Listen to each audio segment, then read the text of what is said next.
Metta Bhavana, Loving Kindness Meditation. Section. One Friday morning.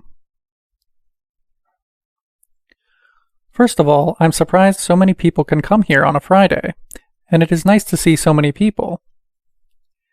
It is very noticeable, though, that there are only 3 men, 2 men and a monk, out of the 25 people in front of us. This is going to be a somewhat relaxed and gentle time, and just to make you feel more comfortable, we can dispense with the word, quote, meditation. We can just use the word loving kindness, or simply developing loving kindness. We also use the word, quote, cultivating. Cultivating means growing. If you cultivate rice, for example, you clear the field and prepare it nicely. Then you plant the small rice plants. Afterwards, you care for the field while the rice is growing. So, first of all, by simply coming to the retreat center, we are in the conducive environment for developing our heart to make it ready for loving kindness to grow. Then, we plant the seeds by listening and practicing. Because we don't have so much time this morning to give the full explanation, I want to give you some practical points to get started with developing loving kindness.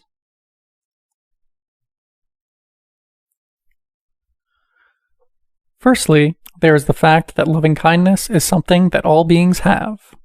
It is common to all beings. However, the degree of our obstructions, hindrances, or mental defilements varies. By seeing through these defilements, by removing them, we can tune into our natural and pure heart of loving kindness. There are 4 phrases that are given in Buddhism for developing loving kindness. You may be familiar with the lines, Aham averohomi, may I be free from enmity and danger. Abhaya homi, may I be free from mental suffering. Anigo homi, may I be free from physical suffering. Sukhi atanam pariharami, may I take care of myself happily. This is the metta for oneself. For others, the Pali lines change. Averuhantu, may you/they be free from enmity and danger.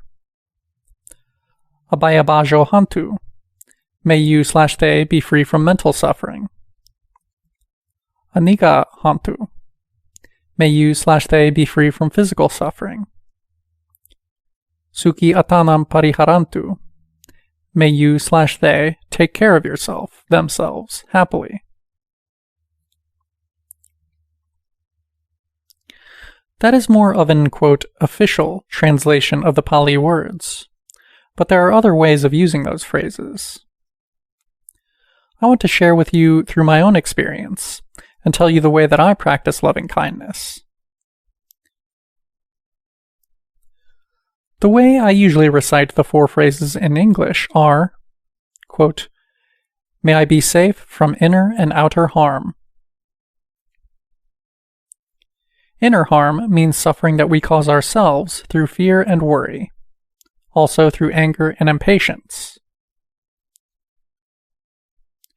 Outer harm means any physical danger or external danger. So the phrase means, quote, may I be free from mental suffering, from physical suffering. Please remember that this is not the exact translation from the Pali words. The next line is, quote, may I be happy and peaceful. Happy and peaceful are mental states. In the first half of the first line, we say, quote, may we be free from mental suffering.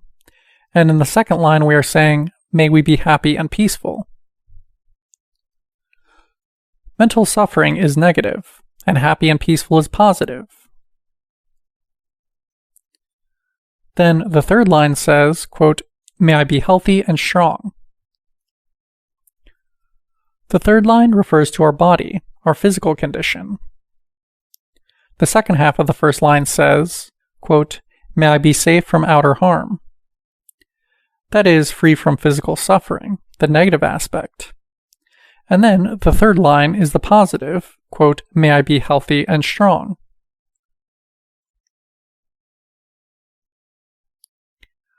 The last line, the fourth line, is, quote, "May I be able to take care of myself, joyfully." This means, quote, "May everything in my life be comfortable and convenient." In another way, it says, quote, "May everything in my life work out just fine."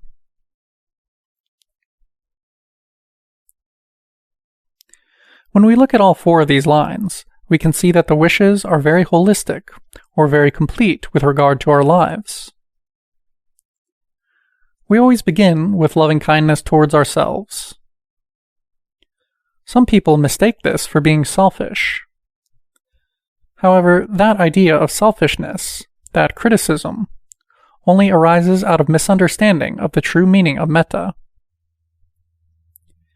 If you don't really have metta in your own heart, or your metta is not strong, then if you are trying to give out metta, it doesn't work very well, and it is not very effective. First, you should know the quality of metta within your own heart. You wouldn't give a poor quality present to somebody, would you? Particularly to someone that you care about. In the same way, we don't send out poor quality metta. We should send out rich quality metta.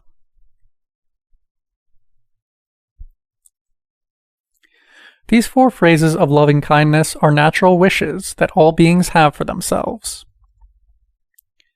When you consider these four lines, you may consider their opposite meanings.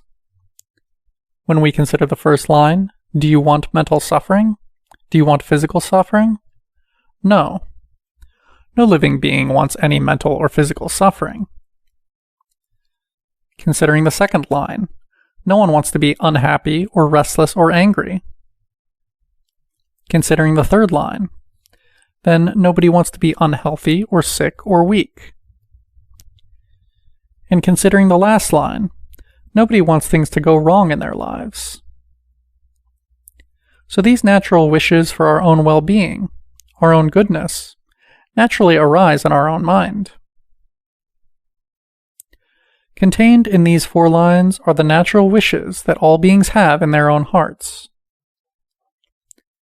They have these natural feelings and wishes towards themselves and towards other beings.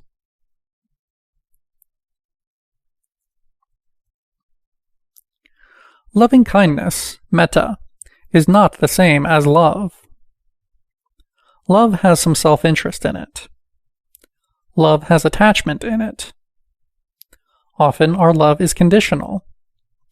We love people as long as they are nice to us. We love people as long as they love us back. But if they don't love us, or they are not nice to us, then it is very difficult to love them.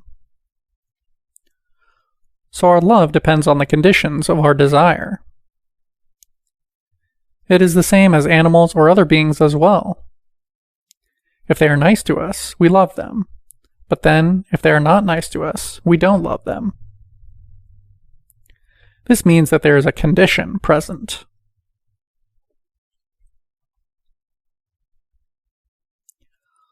Loving kindness is unconditional, which means just well-wishing, wishing the goodness, the wellness of ourselves and other beings, and not expecting anything in return. Even though we wish for ourselves these phrases, they may or may not be true for us now or in the future, but we may wish for them to be true anyway, without expectation, but with openness and joy. This actually can be difficult. That's why we need to start with ourselves. If you truly have loving kindness for yourself, then you can truly have loving kindness for others. If you truly have metta for yourself, then you'll cause no harm to other beings.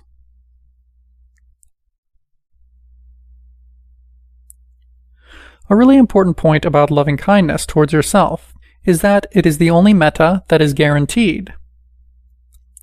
Your own loving-kindness is the only guaranteed metta. If you send loving-kindness to any other being, you are not 100% certain that they receive 100% of your loving-kindness.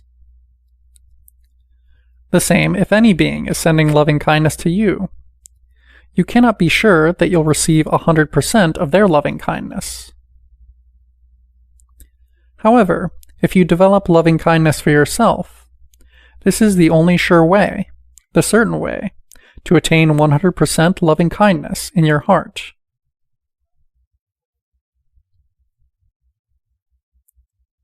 When you really feel that loving-kindness in your own heart, then you can understand the pure quality of it. When you understand the pure quality of it, then you may share it with others. For example, if you want to give chocolates to someone, and you are not sure of the quality, is there any harm in trying them for yourself first? Is that selfishness, wanting to give quality to another? Don't you deserve quality too? Having tried the chocolates and found them to be of superior quality, rather than greedily keeping them for yourself, you selflessly share them with another. Ah, satisfaction.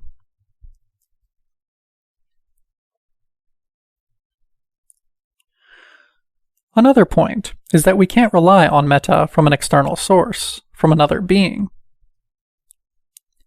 However, if you develop loving-kindness for yourself, then you can depend upon that. You can rely upon that. Your own loving-kindness is the only certain or sure and dependable loving-kindness in the universe.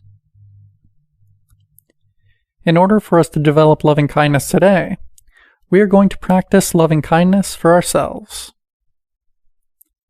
Because you deserve it, you need it, you want it, then we are going to recite in our minds the 4 phrases that have been given to you. We will recite the first line. Even if you only recite the first line, that is enough. Loving-kindness development is samatha, concentration/tranquility meditation, which means that concentration is important. You just repeat over and over again, and concentrate on the sentence and the meaning of the words. You just need to make sure that you remember what these 4 phrases are. The first one is, "May I be safe from inner and outer harm." Can you repeat that to me somewhat slowly? Please. May I be safe from inner and outer harm. If you want to do it in English, that's really fine by me too, as long as you understand the meaning. But for now, can you please say it back to me in the Thai version? Thai version continued. Okay, all together everybody. Once, maybe twice more. Slow down. And again. Now say it backwards. I'm serious. If you can say it backwards, you will remember it very well. But you don't have to do it now. Once more, please, with your heart.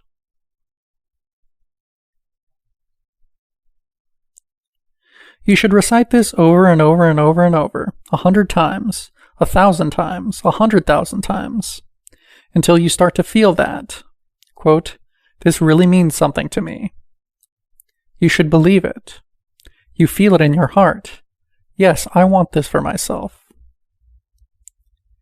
If you feel that you don't want it, or there is some obstruction that comes up in your mind, don't pay any attention to that obstruction. Recite and repeat that line continuously. This is samatha meditation. You just recite and keep going. Don't let your mind stop.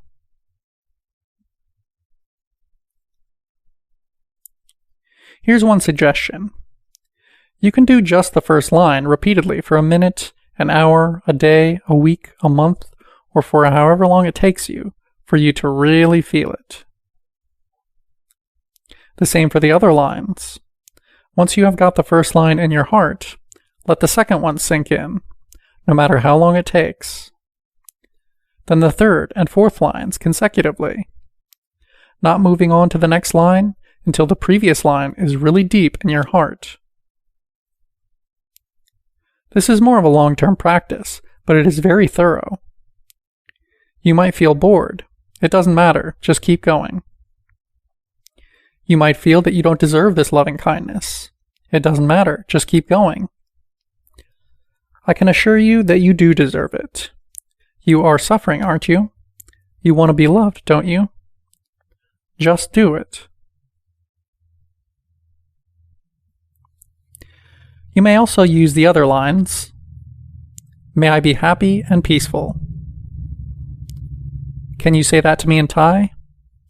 Thai continues. Again. Do you believe it? Do you want that? Are you sure? If you are not sure, then you have to say it more often. Then the next line is, may I be healthy and strong. Again, once more. And the last one, may I be able to take care of myself joyfully. Again, go slowly. Again, twice more. Last time. So the first line is the most important. You should pay more attention to that today. But so as to give your mind a rest and to explore other aspects of metta, you should recite the other 3 lines at different times. Now it's time to go and eat our meal. Then, before you eat, you can also say, may all beings that suffered to bring this food be free from their suffering. May they be filled with loving kindness. If you meet any other beings as you go throughout the day, briefly you can give them some of your loving kindness. The same metta that you are giving for yourself, you can just say it for that being. It might be an ant, or a fly, or a bird, or a snake, or a fish, or a human being. May you be safe from inner and outer harm. May we all be filled with loving kindness. May all beings live in peace and harmony. Sadhu, sadhu, sadhu. Excellent, excellent, excellent. Your own loving kindness is the only guaranteed metta. End of section.